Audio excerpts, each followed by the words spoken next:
This time we're getting at 8:52, and to keep it on time, I know we have a few more questions, but I think we will start with the closing comments. If Corinne, would you like to come up as well? And we will start in reverse with Lisa. Thank you all for attending. I know it's been a long night. In my opinion, Horsetown, USA needs new eyes to address old problems, inspiration to get our city thriving again, intelligence to make sure things are handled efficiently and correctly, and most of all, we need to partner with our residents and get them involved and excited about our unique city again. In my opinion, our residents are our greatest resource. I believe that they have ideas and connections that just 5 council members or 50 city employees don't have, and I think we really need to partner with our residents. Having studied the city government extensively, I understand that there are many difficulties that our little town faces. I'm out of time already. No, 1 minute. But it's very important to me that we have transparency, equality, and accountability, and those are issues that I would definitely fight for. Thank you. I have something that I want to share. This is called the iceberg illusion, and if you want to see it after the forum, I'd be happy to share it with you. But it shows an iceberg, and success is an iceberg. What people see is that little tiny piece sticking out of the water. And underneath, there's good habits, there's hard work, there's dedication, there's disappointments, there's failures. We can look at several of the events in this town: the Norco Fair, Horse Week, Norco Mounted Posse Rodeo, the Winter Festival, the Parade of Lights, the Day of the Cowboy are just a few. There are several people working underneath the water level to make sure that this city can see the top of the iceberg. Ladies and gentlemen, I want you to think these next 30 days, and I'll tell you this, every single one of us up here are loved by our families and friends. I want you to think about the impact of your words, and that old quote, that sticks and stones never hurt anybody, simply is not true. If you have questions, ask the person directly. Thank you. Jason. I'd like to start out by thanking all of you for coming. I look out in the audience and I see several faces that I've seen every week come to these, several people that I see at council meetings, several people that I see all around the city. So thank you all for coming. For those that I've never met before, stop on by after. I'll be outside. Introduce yourself. I'll introduce yourself. I'll introduce myself to you. I'd like to say hi. So thank you guys for coming. I've been working and volunteering in city government for 19 years now. I enjoy it. I love it. I'm here because I want to be a part of this community and I want to be a part of this council. Thank you. I look forward to talking to you afterwards.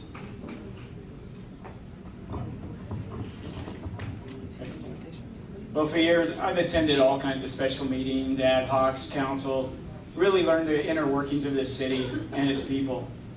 I've learned from past council members, from current council members. I may not have always agreed with them, but you know what? They're Narconians. Their passion is this town. I send them notes and tell them thank you. I know that it was a difficult decision to make. I acknowledge that. You know, I question things. I express my concerns. I make alternative suggestions. I help educate others in town. I offer solutions instead of just complaining. My campaign is ran by myself. I'm self-funding my campaign because I want to prove to the residents of Norco that I'm here for you. I go out every weekend. I meet residents on their own turf. I listen to them. I hear them. I impose my strategy daily to show you residents how serious I am about this job. I humbly ask for your consideration and your vote. Thank you.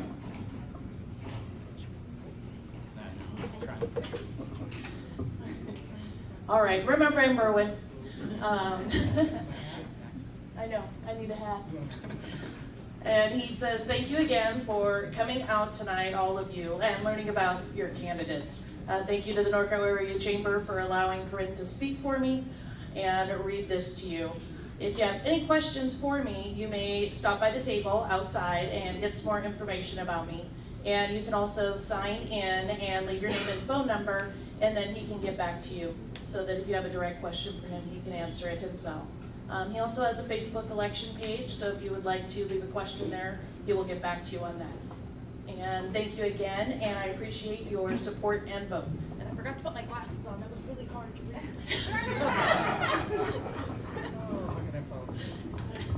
First of all, I want to thank you all for coming out here tonight, and for those of you that have been to the other forums. I appreciate seeing a lot of faces here in town. I also want to thank the other 6 candidates here for being part of the great American tradition, our election process. And keeping that in mind, remember, there are 3 seats up for election. When you think about 3 seats, think about what's going to happen in this city over the next 4 years. We have 2 major developments, the Wiley Lab property, the former Egg Ranch property that we'll probably see in this 4-year terms. Better to let people that make sure that we keep our rural lifestyle and that integrity. We have to hold staff accountable. When we talk about funding issues, when we collect funds, we want to make sure that that funding goes to the proper areas at the proper time. And finally, I'm going to keep with my theme, is we need to complete a lot of our unfinished projects in this town. Thank you. Herb. First of all, I want to start off by thanking Jody Weber. I mentioned earlier to her that I would clear a matter up, and I'm going to use this time to do that. They sat on an ad hoc committee for a long time, hours and hours and hours of time. That report came to City Council, and the conception was that I didn't like it and I turned it down. That was not true. They did a fantastic job. What I was looking for was a cut in each department, facility-wise, parks, buildings, programs that are not working. That's what I was after. Their report was fantastic. Now, my last part. As an HR manager, you have to understand that with old blood, me, 71, you need young blood to be brought in. This is your opportunity. Bring in young blood. We need it.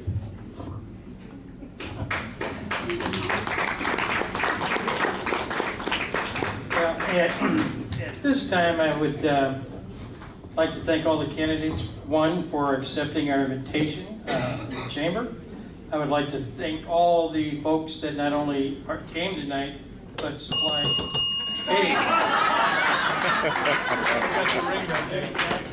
supplied some great questions, and unfortunately we still have a few more left. I was going to thank Pam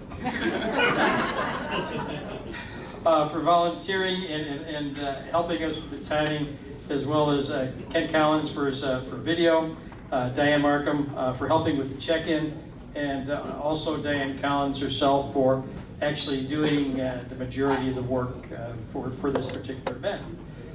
For us, it's done. I am sure that the candidates will remain, and those that have questions of any kind can certainly ask them. So, thank you, and thank you for coming. Take care.